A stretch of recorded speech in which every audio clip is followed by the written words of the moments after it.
Well, hello, everyone, and welcome back to the Metanoia Effect. I am one of your co hosts, Portia Booker, and I missed all of you guys last week. I was taking a drone certification class, so I have to still take my test, but let's just say there was a lot crammed into the 3 days that I was away. It was a full 10 to 5 day. I don't know, Dawn and Robert, it's probably been a while since both of you have had one of those days, like a 9 to 5, 10 to 5 day of a 30-minute break or 30-minute lunch, 15-minute, 2 15-minute breaks. I was exhausted because I haven't had that kind of day since 2021, but it was a lot. Learning all of the safety precautions when it comes to flying a drone, all the different types and classifications of drones, when you can and cannot fly them, reading a meter report, the list goes on. I'm not going to go too far into that because probably both of you are like, what is she talking about? The one thing that came up was, can you fly drones over people? And the answer is no. The answer is no, you cannot fly drones over people. So those of you who are flying them over people without your license, you better be careful. So today we're going to talk about chosen. And the reason I picked this topic is because Dawn and I often have this conversation about whether people are chosen for certain things or not. And in my book, to me, I believe that some of us have been chosen for harder tasks than others. And also when it comes to empathy. You know, I've had a lot of different people on my social media that have had different transitions in their life, whether it's physical transitions, loss of family members, pets, the long gamut. And what I find is that there's often this question of why. Why were they chosen for this path and I was not? So I don't know, Dawn and Robert, either one of you want to bring up something before we dive into the questions for today? Yes, I I can't will. conversation. Go ahead, Robert. Okay, yeah, I can. So I don't know if I've shared this with during any of our single or panel episodes, but I have a slide here that I keep handy. This is actually a quote from my book that says, "You weren't born to simply exist and then die. Each one of us were born with a unique skill set, with a unique perspective on life, and without interference from others, we would naturally become who we were meant to be." So I think that flows perfectly into what today's discussion is all about. So can't wait to get into it. Love it. Dawn, do you want to add something? I wasn't sure if you wanted to add anything before we jump to the questions. No, I just love that quote, and I believe that myself. So let's jump into the All right. Okay, question number one. So our first question is, are we all quote unquote chosen or called for something, or does purpose emerge from the choices we make when life presents us with an opportunity? Who wants to start? Dawn, Robert, do you want me to start? I will start, and I'll use the gym as an example. So when people come into the gym, people have different strengths, people have different weaknesses. Like not everybody is 100% the same. And we get stuck on other people's strengths versus our own weaknesses instead of looking into what our strengths are. And for example, I spoke at a middle school. They were the behavioral kids, and they told me to worry about this one kid. I'm like, how old's this kid? 11, 12? I'm like, I'm not worrying about a 12-year-old. And they're like, oh, well, he's a handful, and he's this, and he's got a bad attitude, and he's all that. And so I asked for that kid to be put into my group once we split off. 'Cause like there were several other mentors there. And so in talking with him, I was like, this kid just doesn't like to be told what to do. Right. So rather than try to force him to be told what to do, I gave him responsibility. I said, hey, I want you to take the lead with these two in this next activity. And he totally shined. You know, when we were doing things on the board, I asked the director to select him to write the things on the board. Right? And he didn't give any issues. When we broke off into sports, I was captain of one basketball team. I made him the captain of the other basketball team. And he put people into positions. He was calling plays. And I played into his strengths instead of picking on his weaknesses. Right. So I told the director at the end, I was like, instead of warning people how bad this kid is, make him your assistant. Like he wants to lead, he wants responsibility. But instead of elevating his strength, and this is society as a whole, is we judge people by their weaknesses, and then they end up forgetting the strength that they have. I love Yeah. that story. That's Go ahead, exactly. So my storage on my phone was like at full capacity. So I've been going through like old videos and old photos, removing things over the last couple of weeks. And I found a video of the last time I was in Uganda. And the video was me talking to a group of girls, like over 100 girls. And I say the same thing to all of the children everywhere I go when I'm in Africa, or anywhere really. But I was telling them that they have something unique to them that only they can bring to the world in their own unique and special way. And I love being able to plant that seed. I truly believe we all have our strengths and our weaknesses. And we, if somebody's never planted that seed in a young child's mind, like, you are special and you have something that only you can do in the way that you do it, that's your purpose. And so Portia and I talk about like being chosen, not being chosen. I think we're all chosen to do what we were specifically called here to do. And we'll find those things by the things that we love, the things that make us excited, the things that light us up. So I love talking about purpose, because you will naturally find, like Robert loves the gym. I do not.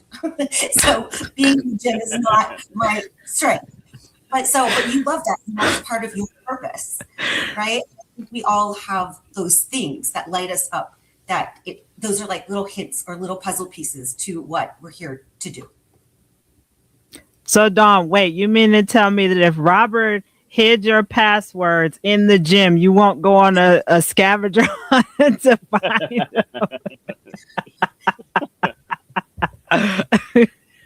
them? No. Okay.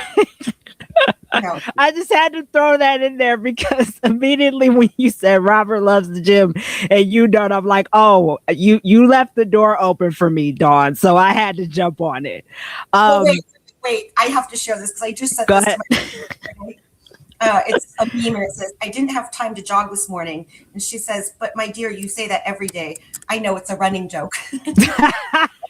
That's great. I mean, hey, no pun. It reminds me of the old saying of, what is your refrigerator running? Then you better go catch it, type of thing. That's what y'all remember that joke. That was old. I remember that from like middle school.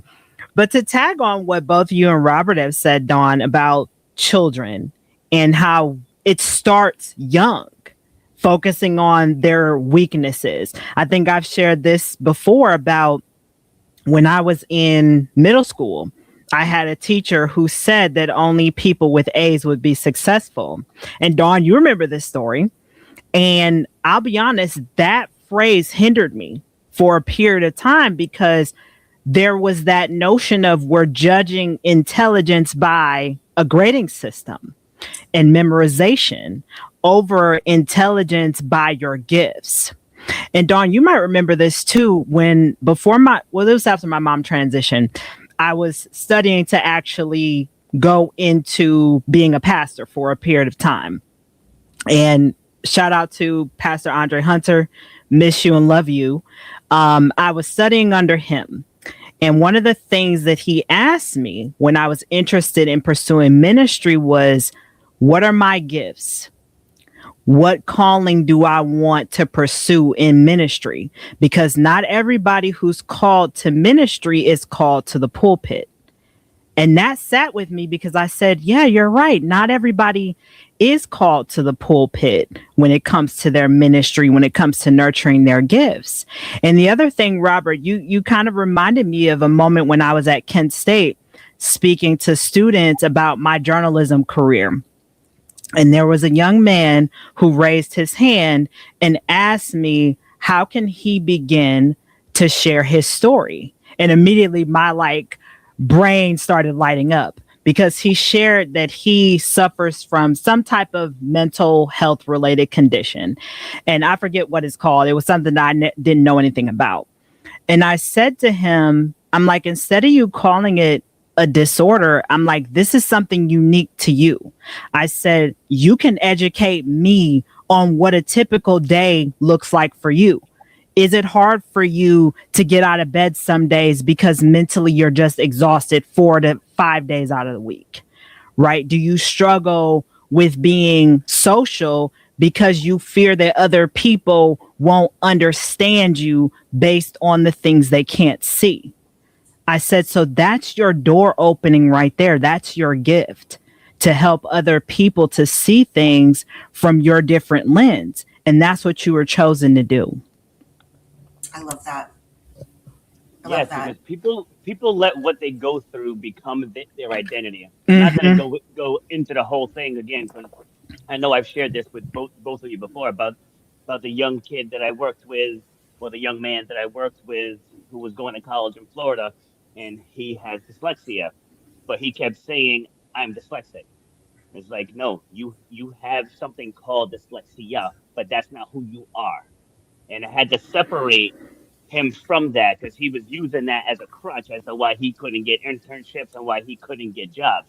And people do that in life. Like I spoke with a woman that I met at an event last year, where she pretty much part of her introduction, she said, "I'm a stage 4 cancer survivor," and I was like, "No, you're not. You're just a survivor." And she kind of got offended at first when I gave her that truth. I'm like, why are you putting that label on yourself? It's like, I'm not high. I'm Rob Foster. I just had a full knee replacement. Right? People don't need to know what it is that you've been through. You should have been, "Hi, my name is so and so. I like obstacle course races," and you just present who you are. Like, this illness, this disability, this thing doesn't become your identity. That, to Portia's point, you have to get up and face life differently than someone else does and share that journey. So now someone who's moping around because they broke their iPhone, they can hear what you have to go through on a day-to-day basis and give them a different perspective in their own life. Yeah. Yeah. I mean, 100%. I think too, Robert, I kind of laughed a little bit in my head when you talked about how people like to put a lot of emphasis on the things that they've been through. I'm a cancer survivor. I survived breaking my tendon, all these different things for kind of a sense of validation. But at the end of the day, I think they forget about the journey, right? The journey of, you're on the other side now. Yeah, that was a part of your story, but it's not your own nail to your cross type of thing. It's what you use to showcase and give other people that permission to share their story. I always say, Robert, the worst part of you is the best part of you, is what I always say to everybody and all my clients. Yeah, yeah, and like when I talk about being told that I'd never run a jump again, like it's not about me defying the odds. It's about that person that was told they weren't good enough, or they'd never amount to anything, or that they were useless. Like, those are somebody else's words. Those are somebody else's opinions. Like, those don't have to be your reality. So it's like, I share that. Like me, I know whatever I go through, I'm bouncing back from it. I know at some point Father Time's coming for me, but anything that I can handle on this earth, I'm gonna get to the other side of it. So like, I share my journeys from everything that I've been through, just to let that person who's stuck know, just because the doctor said you wouldn't run again doesn't mean you're never gonna run again. That's between you and your body. Right? Your brain and your body are gonna decide how you come back from this. And whatever you feed your brain, the body's gonna respond accordingly. And that's where choice comes in. Yep. All right. Anything else you want to add, Dawn, before we jump to the next question? Oh, I think we're good on that one. All right. Next question. When life begins redirecting you, and as I brought up in the beginning about different transitions I've seen on my social media amongst some of my friends, how do you distinguish a genuine sign, confirmation, or intuition from simply seeing what you want to see? Go ahead, Dawn. You can start us off, unless you're not ready. No, I think, well, first of all, surrendering and just believing that things are happening for you, not to you. I believe that everything we see is a sign or a synchronicity or a confirmation. I mean, Robert and I, we did our show last week without you. Unfortunately, it was sad that you weren't here, but we knew you were fabulous. But as soon as we finished and we were talking about, like, you know, things coming into your life at the right time, connections, all those kind of things, I literally opened up my notifications and there was a LinkedIn article confirming the conversation that we had just had. And I was like, okay, you know what? It was just like kind of like an exclamation point on the discussion we had. So I just think being open to things happening for you, and again, when you do have that little sneaking suspicion, follow it, because that's your gut telling you something. And it usually always works out for me. Yeah. Has either of you watched any brain games videos? Mm-mm. No, you gotta go to YouTube and just put in brain games. It's amazing how the human brain works. So there's one in particular that stood out. There was a stage of actors, and the prompt was to look for something specific, right? So as you're looking at the screen, you're looking for this something specific. Everybody missed a big man in a cat suit walk across the stage. Not one person saw it until it pointed it out, and then you watch it again, and there's like, holy crap, like, how did I miss that? Right? Because you were so zeroed in on one thing. So how is this relevant? It's similar to what I said a minute ago, is people focus on the struggles that they miss the opportunities. And without going into the entire thing, like when I hit those struggles a few years ago, in the beginning, I was focused on the struggles and I was beating myself up. I was blaming other people, pointing fingers, and wasn't taking any accountability. I just went into this dark place. But for me, the redirection happened when I started coaching again. And I know I've said this on in a couple of episodes, but that was my turning point. Was when I started coaching again, something inside me lit up, and I was like, "This is where I belong." And then once I got back on that path, the dark thoughts got less and less and less, and the opportunities started opening up. So I started coaching. I got a new job. I found the gym. I was able to manage a location. Just all the good things were going. I finished my book, restarted my podcast, and just all of the positive things happened. And I always equate it to buying a new car. Right? Once you buy a new car, you see that car everywhere, and nothing's changed. Those cars have always been there, but now you see it. So when you make that redirection, all those positive things that you're looking for become clear. But that's the thing, is like people are always waiting for a sign. The sign is there. You just have to take your eyes off of your struggles long enough to see it. Yep.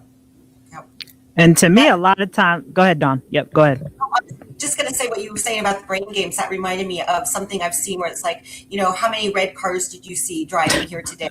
And if you're not looking for the red cars, you're not going to notice them. But once you're aware of it, you will be able to start seeing those things. So I agree 100% with what you just said. That's what I thought of, Dawn, was immediately the red car thing, or the notion of the banana peel analogy. That's what I immediately thought of, because in my mind, I always ask for signs from my mom. When things become just chaotic, hot mess express town 2.0, I'm asking my mom for a sign. Ma, give me a sign. I don't understand. And then I look for it. Now, sometimes I question, I'll be honest, sometimes I do question some of the signs that I get, like, okay, is this really what I'm meant to see? But kind of to your point, Dawn, I'm in that same boat of everything has meaning. Everything is there to teach you something. So I'll bring up the story about the week before when we had the smoke here, and Dawn, you're going to laugh about this. So my dog bit a baby skunk 2 weeks ago, and it was early in the morning, 30 in the morning. I take Mr. Fletcher out. He bites his baby skunk. I run in the house. Thank God the skunk, I guess, only sprayed him in the mouth. So he spit it all out in the kitchen. I rush him upstairs, give him a bath. Then the bathtub backs up, right? So I have to get the dog dry, get the bathtub water out, because my brother will be waking up in 2 hours. It's hot as all know what outside. Plus, we've got the smoke coming from Canada, so I can't open the windows to let the skunk smell out. So I've got all these things, right, breaking around me, of course. But at the same time, I still kept a smile on my face. I still kept the gratitude. And I texted Dawn about this. I said, I'm going to look up what the spiritual meaning of a skunk scent being in your house is. And it brought up boundaries, personal boundaries. And there were two situations that I was in that week that tested my personal boundaries. So to your point, Dawn, about the signs and redirection, that week, essentially the struggles I was in opened the door for me to see, hey, you can't keep going this way because it's hurting you. You're not speaking your truth and being assertive about your needs, but you're allowing these things to happen. But here's our sign to you that you can change it. And so now I laugh about it, Robert, about the skunk thing, because it was pretty funny. Because my dog, Mr. Fletcher, he doesn't like big objects. As I brought up in the beginning, he got upset that car drove by him with all those people and he's barking and barking and barking. But he thought he was Billy the Bad because this little baby skunk was in our yard and he thought he could take him out. And no, he got a rude awakening, kind of the Biggie Smalls analogy. He got hit by Smalls with some big punches. So, but to say that the redirection in that week for me was learning to set boundaries and trusting in the signs, even though the signs weren't that favorable. But Dawn, you remember the whole thing with the skunk, not the skunk, but the squirrel in my house that time. Right. Again, it wasn't funny when it happened, but when I thought back to it, that squirrel was a reminder of you need to incorporate more play into your day instead of being a workaholic. Love it. All right. Anything else on this question before we jump to our last? I know we'll be wrapping up soon, but no, I'm good.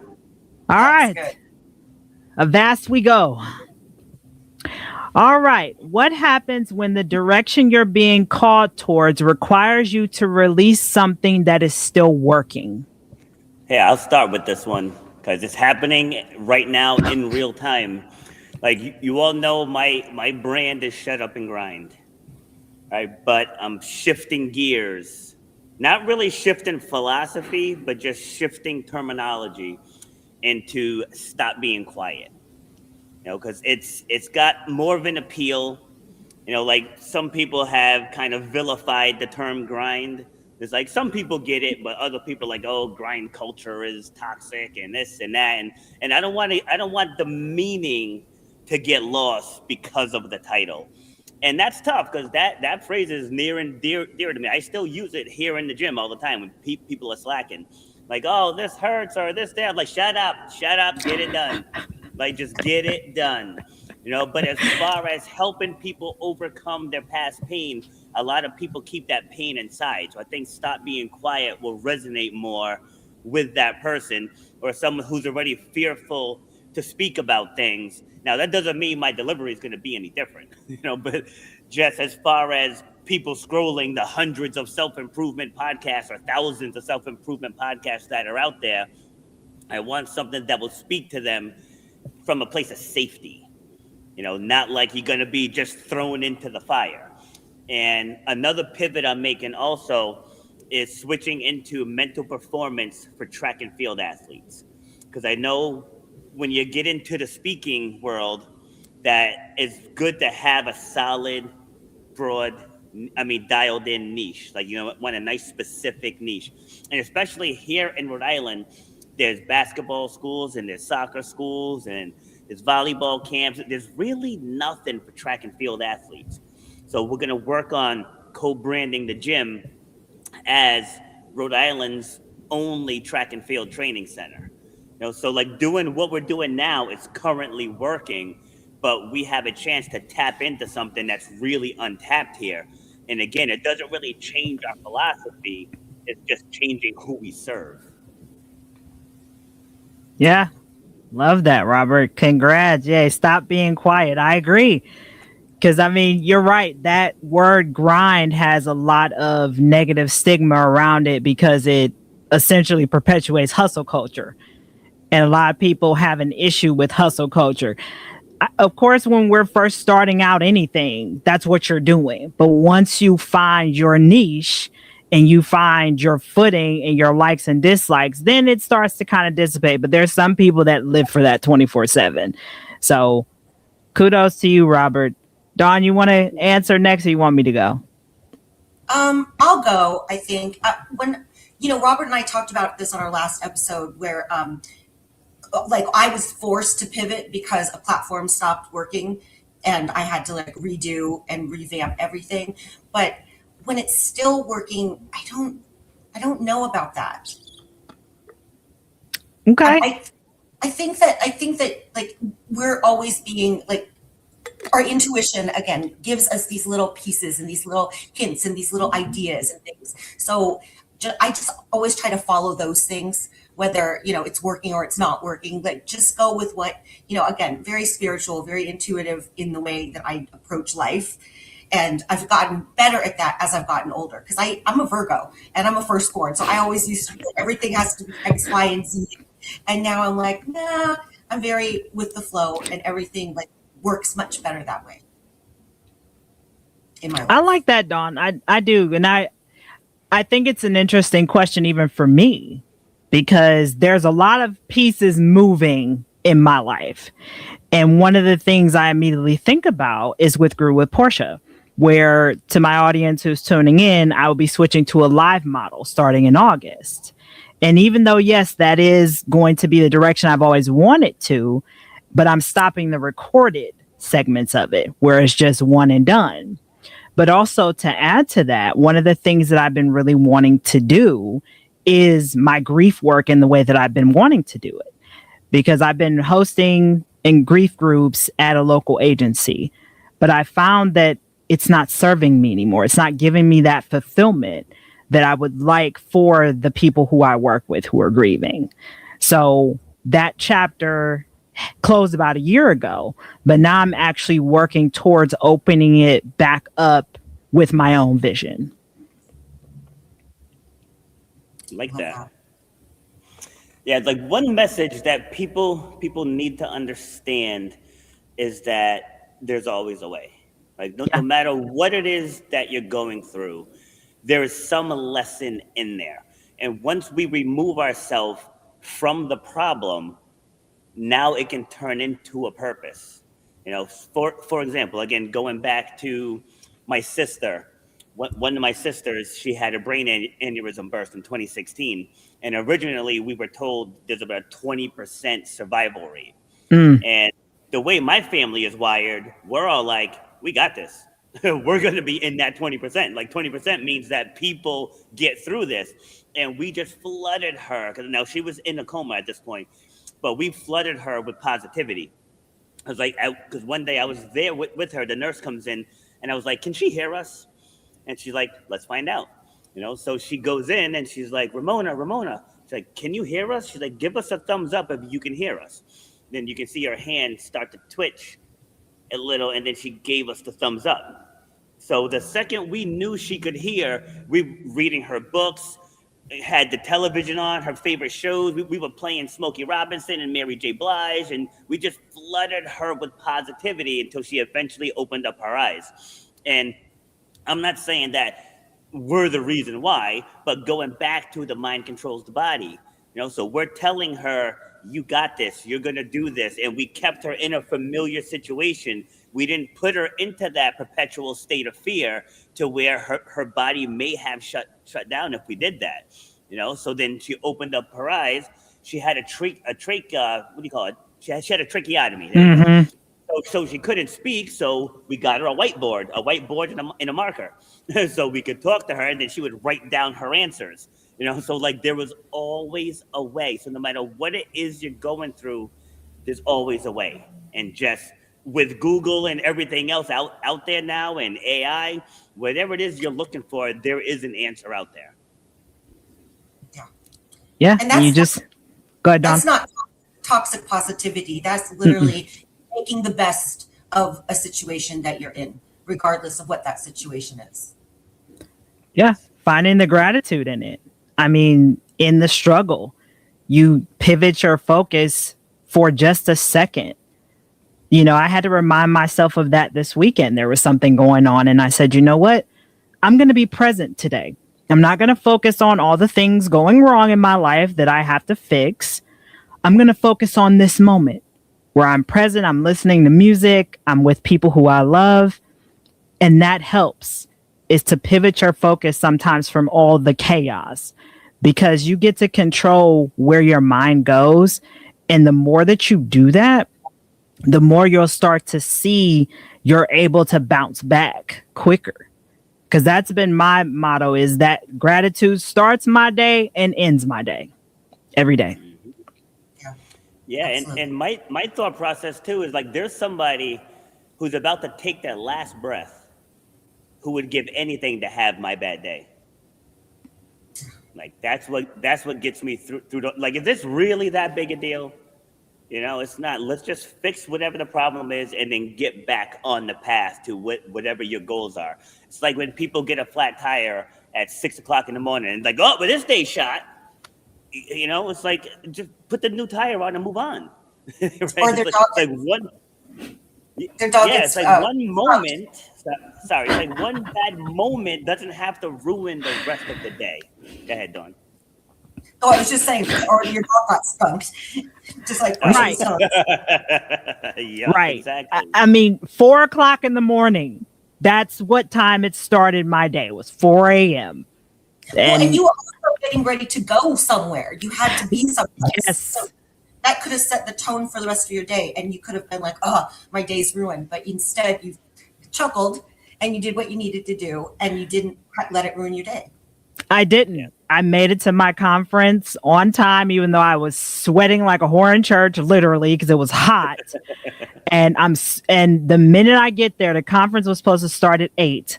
I got there at 7:55, and I walk in, find a seat in the big auditorium, and the conference organizer comes up to the podium and he says, "We're going to run a little bit behind today. We're going to start at 8:20. And I just fell out of my chair. I said, you know what? Thank you. Thank you. I still made it in the nick of time. My day started off rocky, but I'm grateful to be here." That's awesome. I love it. Well, everybody, I guess that concludes our conversation today on the Metanoia Effect. Don't forget to follow us on YouTube. And also, we will see you all next week, everyone. Take care now. And stream.